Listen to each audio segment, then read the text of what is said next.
RTO karjeras dienas norisinās jau kopš 2004. gada. Šo tradīciju mēs uzturam katru gadu. Pavasarī taisam industrijas pārstāvju tikšanos ar studentiem. Pasākums notiek 17. un 18. martā.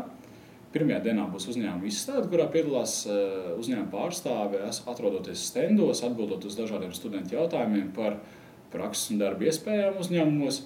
Savukārt otrā dienā notiks dažādi semināru un lekcijas studentiem par kompetenču pilnveidošanu, kā piemēram, kā labāk uzrakstīt CV, kā uzvesties darba intervijā, notiks arī video treniņi.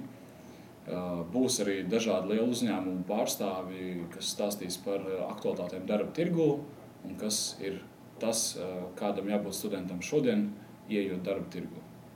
Man jāsaka, ka Telekom grupas uzņēmumi piedalās ne pirmo gadu karjeras iespēju dienās, un faktiski tā jau ir mums izveidojusies kā tāda tradīcija.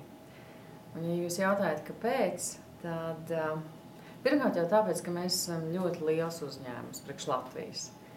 Un mums tiešām ir vajadzīgi jauni, kompetenti, ar deksmi, gatavi mācīties, strādāt, nerēķināties tikai ar 8 stundām, bet atdot sirdi un dvēseli savam darbam.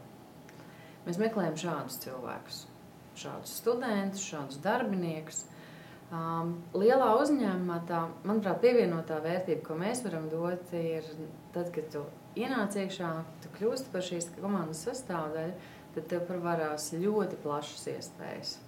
Jo, ja mazā uzņēmumā, lai kļūtu par direktoru, ir varbūt 1-2 soļi, tad lielā uzņēmumā strādāt un uzņēmumu grupā tie ir 5, 7 un 10 soļi, kamēr tu nokļūst līdz augšējai pozīcijai. Tā ir būtiska personības izaugsme, un tā ir būtiska cilvēka vērtības izaugsmē kopumā, ja mēs tā ņemam.